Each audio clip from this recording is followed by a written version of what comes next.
Hey guys, welcome back to the Vault for another Dragon Ball Super card game gameplay. Today we have our recent locals at Koalaty Games, and here on LockedTCG we have my teammates Robby piloting the AOD and Xavier with Black Shadow Dragons. We finally managed to get Robby on the channel for a gameplay video, and Robby and Xavier. Well, Xavier, welcome back. Robby, welcome to the video. Oh, glad to be back. So I know Xavier, you decided to take. I think it's Jim's Shadow Dragons, because Xavier, I guess, wanted to do a different deck or just experiment today. Yeah. And this is from last week's locals. This was on the 3rd, I want to say. I think it was the Thursday from last week. And Robby again is piloting Agents of Destruction.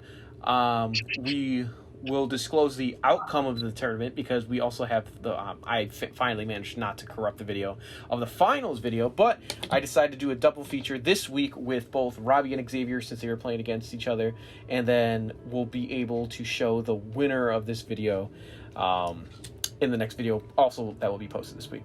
But how do you guys feel about this game? It was a pretty tough game. We both put in a lot of effort in this, and it was like my second or third time playing this deck. So I was gonna say, what made you play this deck that night? I've been interested in Black Shadow Dragons for a long time, and it was a really good it's just a really good deck in general, and I didn't really have like a completed deck idea at the time, so I just felt like for Shadow Dragons or just any other deck, and any of my other decks. Mm-hmm. Okay, and so I just borrowed. I get you. And Robby, I'd ask you, but to be honest, I get the same answer every time. You just I like Bobbity. Hey, I like Boo. I like AOD is my favorite deck because two of my favorite characters are Majin Vegeta and Janemba, and they are both in this deck. That is fair. That is very fair. But to be true, at least you are, because I know for this week you said you're trying to put together at least another deck as well too for the locals, right? Yes, I'm trying to get another deck so I can mix it up a bit and not just bring AOD every time. Now, the funniest part is, Robby, so I know for the last 2 tournaments, so this was tournament number 3 that we've been having at Koalaty Games. You won both of the prior weeks with AOD, and you haven't been playing as much as we all have. You've been kind of on a hiatus. How does it feel to come out of a hiatus into the game and just come straight out with AOD, especially in this kind of a format? Does it feel different? Do you feel like you're misplaying a lot? Are you taking time to think? What's your approach to it? Well, I do definitely have to try and take extra time to think at times, go through it. It helps that even just the mindset I have when going through it, I'm very much an overthinker, so replaying possibilities and how the opponent will respond. And it definitely feels different because I know whenever I played AOD, I've always been a lot more just wanting to play aggro decks. And especially with the way that I changed up this AOD deck to one of the newer edits of it, then it feels a lot more like mid-range. Mm-hmm. And so I'm actually doing a lot more of caution, making sure to be prepared for an opponent's response, or making sure that if I don't feel strongly enough that I can kill them that turn, to make sure, okay, I'm going to hold back, hold my responses so that way I survive their turn, then I'll go all out. Mm-hmm. No, yeah, and because I was going to say, I mean, personally, you're the only person I've seen play AOD, in my group. I think I've played against another AOD deck when we went to another game store that we have gone to, was Chupacabra Games. It's over in Naperville, Illinois. But with that one, I think I beat it. I played Invoker that time and I beat it. I don't know how I did, but I think it was because the person was new. But with you, I've always gone against your AOD, and I think there was one absolute time I beat you with it. But that's it. I don't know, it's just one of those things when I see you pilot AOD, I'm like, oh, damn it. And it just always comes at me. It's for example, when Xavier plays what's Xavier, what's a deck you would say that I always like when you play it? I'm just like, oh darn it. I don't know anymore. Was it because what am I thinking? Usually it's just anything involving Cell. Oh gosh, this thing. This is what pissed me off our entire match. Wait, what? My video might be a little bit. Dang it! Which part? I might be a little bit behind. Is it where he has the haze? It's where I'm attacking with. I'm trying to attack with, I believe, my Bardock, so that way I can search, and then he uses counter attack. Do you mean Turles? Or yeah, Yeah, Turles. he's flowing with Turles. On counter attack, I warp his Bobby. I got you. So wait, hold on. So I think I'm Xavier. Are you at that point in the video? Because I think I'm getting into it right now. No, I'm just getting there. Yeah. So we're getting into it right now. I see. So he essentially he played the Turtles, and then when he swung at you, he counterattacked. And is it Ignore Barrier the one that Xavier had? Yep. Yes. Was it a free to play one? Yeah. Oh, it's the Shadow. It is free to play. It's the I love that card so much.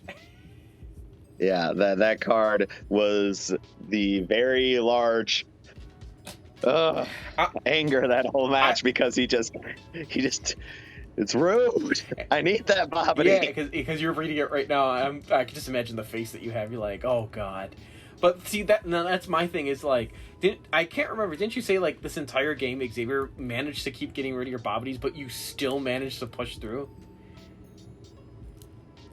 Yes, that's why I can't, like, I've seen other builds. I feel like this will scar me from like other people's builds for AOD. I've seen that some people even just put 3 Bobbities and just keep 4 of the hatch, because it's more important to have the hatch, because the hatch you can bring out the Bobbity using any energy. If you start with a Bobbity in hand, you have to charge a blue energy in order to play that Bobbity. Mm-hmm. That is true. Is that how you have your deck going or no? No, I keep 4 copies of Bobbity because, well, and especially after this, I'm gonna keep playing 4 copies of Bobbity because with him warping the Bobbity, normally Hatch can grab a Bobbity from drop or deck. But he warped it. So you kill my Bobbity, then it's like, okay, cool, Hatch, bring it right back. And then there's other AODs that can actually bring an agent or bring an evil wizards from my drop to my hand or from my drop to my deck. And so there's ways of getting him back, but if you warp the Bobbity, it's gone. Poof. So with having 4, then even if he warps 3 of them, then I can still at least have my 4th. Mm-hmm. Xavier, how did you feel doing that? I was feeling pretty refreshed, and then being able to put it back into my deck. Wait, you shuffled the counterattack back in your deck? You can put you can use the Unison, the Toa Unison puts up to 3 of them back into the bottom of your deck. Mm-hmm. And then I remember you talking about that last week. Was it only the Toa Unison, or does your leader do it too? My leader just does, he lets me free play extra cards, other than that card. Mm-hmm. Okay. So, yeah, the deck itself runs really well, and it's a shame that I didn't win, because I think I would have had a better shot against Jordan than I. Yeah, because I was going to say, like, I mean, this game still got awfully close, because you guys went essentially almost into time for it. But then again, I was going to say that's essentially what you do with that's essentially what you're going to do with Black Shadow Dragon, is your aim is just to stall, right? Mostly stall, mill out, and just apply pressure. Mm-hmm. I noticed a few cards, like I didn't know about some of the card effects when he was attacking. Oh, yeah, because are you talking about the Shadow Dragons themselves? Like some of their effects, yeah. Like one of the extra cards, it'll eventually pop up on, I think, Robby's next turn, mm-hmm. or this turn, where I attempted to play it and warp one of his battle cards from attacking me, but it only warps cards by the energy cost So compared to that'll. the. Interesting. So Well, it has to be less than their current energy, and all his boys are 3 or less. So there's not no, there's not a lot that. I know, and like last week when we remember when we were on, I was talking to you guys about like, oh well, what are some good counters to AOD, and I'm like, well, I was playing blue, and I'm like, the only thing I can think of is like Topo and Heroic Prospect, and then we went over how Robby counterplayed my Topo, and I'm like, well, I'm like, well, the Heroic Prospect won't do anything either because all of his things are so small, and like, Well, I can tell you the exact perfect, like, if it's an out of three, like, one of the reasons that I might be winning more is because it's an out of one. yeah, If it was and we an out of mentioned that, three, yeah. if, for instance, any blue deck could play, I can't remember the name, but it's a very cheap, low cost Goku with barrier. And it makes it so things that cost 2 or less can't attack. Is it the striving to be the best, the Goku BR one? Yeah. Yes. Yeah. Yeah, I know what you're talking about. Yeah, so I was it makes considering it so ordering some of him, too. it has barrier and the 2 costs can't attack. So just that one card is basically a silver bullet to just say, hey, lose. Now, and here's my thing. Do you have anything to get around that or no? You see, that's the problem. Not really. For getting through barrier, I don't really have ways to get through barrier. Mm-hmm. I think you only run the Majin Vegeta unison, really? Yes. Yeah, that's about your only. But in this one, I was saying, this one, don't you capitalize on the Boo unison? Oh yes, I'm like most of the time. Even if I still like to have the Majin Vegeta unison in deck, but most of the time when I get it, I will actually charge it in my energy, if anything, because, as I said, that's kind of the aspect of getting a lot more of a mid-range, because the Majin Vegeta unison is great for aggro because it has double strike and critical. Mm-hmm. And then when it pluses itself, it's gaining 5k more power, and so it makes it a lot more, essential for aggro. However, the Boo unison still gives me the double strike, but no crit, no power boost. But it's great at defending. Exactly, it's great at defending because it's plus 0. It's a lot easier to get rid of because it doesn't add counters to it, of course, but at the same time, like being able to get a free draw and then untap itself, so I can both attack and still have it as a blocker. And it's not even that. You untap itself and a blue energy, and on top of that, before you use the blocker. Wait, what, Xavier? Well, edit. The blue energy is actually only for a blue leader. Wait, what you say, Xavier? Yeah, if you have a blue leader, with the blue unison, you get to untap the energy. Oh, okay, so it doesn't work for Bobbity, but in most other blue decks, when you play it, you get the free untap, which that's why I love it. Like for the deck I was playing that night, I was piloting the reboot of Super Saiyan 3 Goku, which I was doing a variant that I was going to play Gogeta Xeno, but at the same time I didn't want to play Gogeta Xeno because I'm like, I like having fun, and Gogeta Xeno I feel like is just it can be fun. It's just like I didn't want to have to go up against, like, say, Robby and then be like, oh man, I gotta out aggro him. And so I wanted to try something fun. It was a fun build I saw online. Fun for me, not fun for my opponents, where you play blue-yellow and your goal is to ramp out Tragedy Overground, the 9-drop field spell. And I learned that if you have a card that reduces the energy cost to a certain point, then it still gets around it, which I was kind of disappointed at. But it was hilariously funny because in 2 games in a row, I managed to drop it. Game 1 I won because of it, because I was playing against King Cold, and I did that, and at the same time I was holding a Zeno Unison to just send everything that he controlled back to his deck, just in case. But essentially I was just doing a beatdown with that in the Boo Unison. And then the second game I lost. I can't tell if I misplayed or not, but I was playing against Soul Striker, a variant of Soul Striker, and I got it out so early, and I was so glad I got it out so early because he had that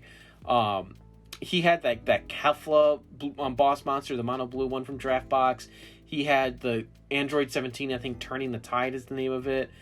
And he wasn't able to play them because of it, but he still did manage to win because that's what it was. I think I was careless and I forgot how strong the Unison can be because he had the Baby Unknown Parasite and then he had the counter on the Baby Golden Avenger. And that was my mistake, but also like I'm like, oh darn, I forgot people play that. But so I played that. Now I know this week I'm debating about it. I may play another variant of the deck, but it's not with the Tragedy Overground. It's another variant I've been thinking about. But going back to the point is that with that deck, you ramp out energy so fast. Like, I just play immediately 4 of the Majin Buu Unison. It's such a great Unison to play in the deck. I don't play any mono yellow cards. I only play blue, yellow, and then blue cards. So guaranteed I can get it. And just having it is so like advantageous to most boards because you get the -1 bounce a battle card that attacked. You get the blocker on it. You get the double strike on it. You get the draw, the untap the Boo. It's just so good, and it's such a great card. Obviously, a great card alone couldn't help me win games, but it still is very strong. And I decided to pick up 2 more for myself to put in the deck. Oh yeah, it's a great card, especially even like as we had said, even with it being in agents, then it still gets most of the positives of it. I don't get to untap an energy, but everything else makes it worth it. And then because of the leader, you can get it out for 3 energy instead of 4. Mm-hmm. And then even if you're not using that Unison, even if the second way of using that Unison is even just essentially bait. Someone sees that Unison, they're going to concentrate everything they have to get rid of it. I think the only feels bad, man, is if you play against Super Saiyan 4 Bardock. Because they literally don't need to do anything extra. Because the leader, Xavier, the leader takes off markers, right? When you get to a certain energy threshold, I believe it's when you get to 4 energy, which is super easy. But on the 3rd turn, but yeah, once you get 4 energy, every time the leader swings, it's 4 energy draws, colors, right? Yep, 4 energy colors, non-black.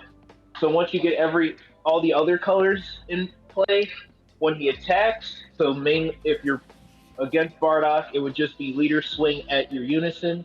It'd be 20. He becomes a 20k. You draw a card, rest a battle card, and then remove a marker from a Unison. So you could counter and remove and keep him from knocking off 2 counters, but it would still leave him at 2 counters regardless. If a person goes hard that turn, they can easily get rid of the Unison. Mm-hmm. No, and I was gonna say that too was because that's like I remember people were afraid of that leader when he first came out. They're like, oh, it's unfair how he just does that to Unisons at no cost or whatever, yada yada. And then like everyone looked at it and it's like, this is pretty balanced. And now speaking of balancing stuff. So my first question was, I'll ask Robby, because Xavier, I know it's not your deck, but if you could make changes, I wanted to know what you would do. Robby, are you planning on making any changes to the AOD version you have right now? I am definitely trying to get my hands on the red-yellow agent Janemba, baby Janemba, because with that having offering, then it could essentially change the flow of how I play the deck. There were a few deck builds that I've seen of using that as well as the other baby Janemba cards or just baby from the red-yellow baby that can end up making it essentially more aggro. And as I had said, I'm a very big fan of aggro, so I'm going to look into that and see how it plays in comparison. The only negative is I would have to edit the deck more, including some more red into the deck, so I'd be adding back in the Majin Vegeta agent, as well as potentially increasing the yellow, which could affect it, especially if someone gets rid of the Bobbity. Now, when you say Majin Vegeta agent, is that the Super Saiyan 3 one you're talking about? Yes. Oh, because he's a red, isn't he? Exactly. He's the only red agent, other than now the Janemba, who is red-yellow. Gotcha. Now, what was it? I'm at the point in this video. Robbie, I don't know if you're still ahead of us, but it's where you're starting to garner a board. I think Xavier has a 5 marker Toa on the field. Oh, he's awakened with haze and defense and tapped. Like at this point in the game, you're on turn 3. What are you thinking through your head right now to try and get Xavier? So generally, my turn 3 oftenly ends up being the same thing of, do I want to get my unison on board? Do I have, because for one, And you're talking about you the always Boo want, unison, especially, right? Yeah, the Majin Buu unison. Okay. The main thought process is firstly needing to figure out, okay, do I have sensu beans in hand because I want to make the most of what I can for that turn if I'm going to be going aggro, or using my energy because when I awaken, I'm going to get to untap an energy. And I'm going to need all 3 of my energy in order to play the unison if I want to. And so even if I'm going to play the unison, typically I want to at least get some more bodies on board, as many as I can, given the energy, to then get myself awakened, get myself back to 3 energy, and then play the unison. And Xavier, it looks like where we're at the video, you just played an extra card, which I think is a counterattack with haze on it. That is the extra card I was mentioning earlier. It was where I thought I could hit one of his cards, but everything is too low cost. Oh, it only hits certain cards. It only hits cards that's greater than his energy cost. God, and they're all exactly his energy costs are lower right now, right? Yeah. That sucks. So, yeah, it was basically just it was just a bad situation for me because I was gonna say too, it's funny because Xavier's only able to charge 2 energy right now. He's at 3 life, and Robbie's just continuing to push. That's what you gotta do. Yeah. On top of everything, the haze, I missed the trigger for that. And I think I missed most of the battle cards I might play afterwards.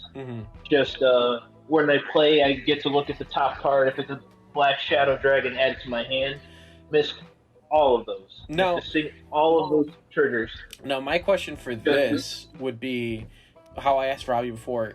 If you could, what changes would you make to this deck right now? For the Black Shadow Dragons, the only thing is I would probably not carry too many of the big Shenrons. Like, I did run into a decent amount of the Omegas, and I don't think Jim runs too many, but I feel like just due to how the deck runs, you either have to go into a more aggro feel, and he had a lot of cards in the deck that were kind of mid-range-ish to control. So it would make more sense to go towards one way or another. I still had a lot of the recycle. I still had a lot of the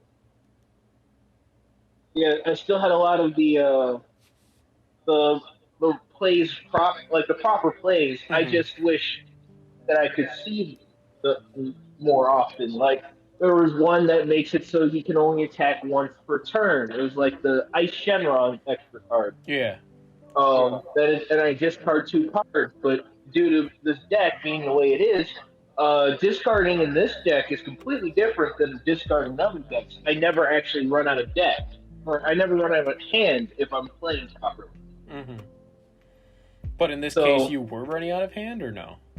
It was because I was missing triggers. That was a big issue. I missed so many triggers off of cards because I didn't know that they didn't. Gotcha. So my hand do you think change this getting your triggers in this match would have changed the outcome? Maybe, because I might have actually come into more of the warp cards, like the one that warps his Bobbity. If I could have warped it that turn, I think it would have changed the game considerably. Considering extremely so. Yeah, the aggro that turn was only based off of the fact that he still had a Bobbity. if he lost his Bobbity that turn, I think we would. I know he was down to only like one Bobbity. You're playing the Shadow Dragon Bullet. Is that a counterplay to Unisons? Yes, it can hit Unisons. But what I believe the issue is, if he decides not to do any of the effects, so like it only hit the counterplay only hits Unison. The counterplay effect. So if your opponent decides not to let the 2 markers fall off, like it reduces it by 2 markers for every few cards in your hand in your drop area, I think. Or you don't do that, you let the Unison play, and you can only swing 1 more time. That's what we realized there too. That was another miss trigger for me. Why was that? Because I could have just used it to pop a card sooner, because it has an activate battle / main effect to warp a card. I got you. I used it for the counterplay because I knew he was going to play a Unison, but I didn't know that it was a choice effect. I got you. And looking right here, it looks like he just tried to swing at the boo, you countered it, and then it's a pass turn. And I see Robby, I also noticed you charged the 1 slug from the slug package. You didn't want to play it against him this game? Well, it's more the fact of, because to get that slug, then I need to essentially get the other slug on board. So it always depends on my own hand as well as what's more necessary. So, for instance, when I was facing Xavier, I oftenly never really want, like right here, I left myself with no energy. But I finally had the Boo Unison on board. But before that, I never wanted to leave myself without any energy when I was trying to go aggro, because I was scared that he was going to try and Oceanus. The mill. Yeah, and so in order to stop that, I was, of course, basically I had the same thought process and plan with you and the Topo. Yeah. I was making sure to hold. You had a counterplay just waiting for it? Exactly. So that way he'd sit there thinking, well, I'm going to stop all of his attacks, and I can just sit there and go, yeah, no, I'm going to keep going. No, and that's the thing. It always catches me off guard with that. And like that, actually, it was something that I think the next video we do will be very interesting, because I have a lot of questions for that game too, because you were playing against a blue deck in that game. And I definitely want to talk about like what your thought process was for that. But in this case, because I forgot, what did you play? Or no, you got a round 1 bye the first round of the night, right? Yep. I was gonna say what you played. I was very sad.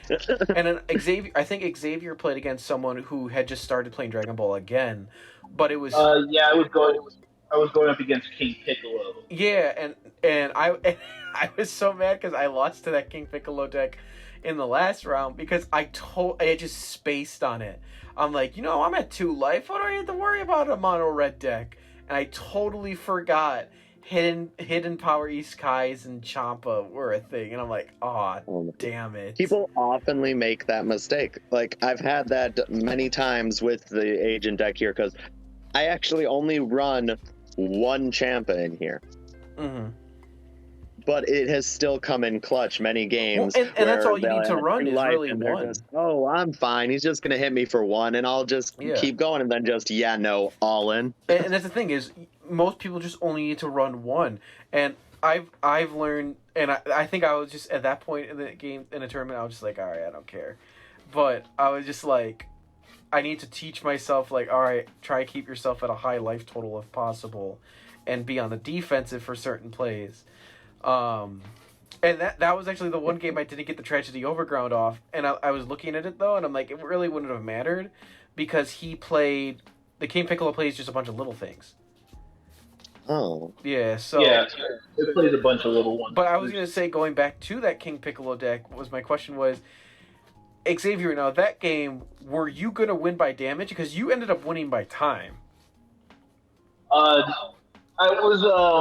I won by damage, I think. Because my only question was, what caused the game to go on for that long? Was it your deck, or was it... Because I know he was getting back into the game, so was he just reading everything? It was both of us learning the deck, I guess, in a sense. Okay. And on top of that, we were both learning our decks again. The issue being, like, even though he starts at 6 life,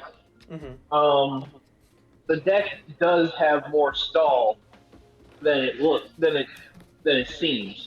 Like it can stall me out, and the issue is that I'm not a necessarily aggro deck, and I was warping cards back and forth on his board and milling him, but because the main point of the deck is me playing a bunch of extra cards, milling my opponent down, and then keeping my deck size pretty high. Okay. So Now, my issue being, do you have? I'm sorry to interrupt. Do you have thing? So like you know how the Jenks is like the anti-milk leader. yes. So do you have cards in your deck that help you recycle your own grave like consistently? Yeah, the whole deck actually revolves around recycling the extra cards. The problem is that the battle cards don't get recycled. I get you. No, yeah. So Yeah. looking at the video where we are right now, I do apologize to cut you short. I didn't even realize Robby just won the game. Yeah. Because at this point, he just swung out, pushed you out, and he ended up taking the win. Yeah. But thanks, guys, for checking out this video. We will be coming at you again with another gameplay video of Robby in his final round of this week's tournament, and we'll be right with you on that one. Hopefully, the following day after this video gets posted. Until then, we'll see you guys. Have a good one. Bye.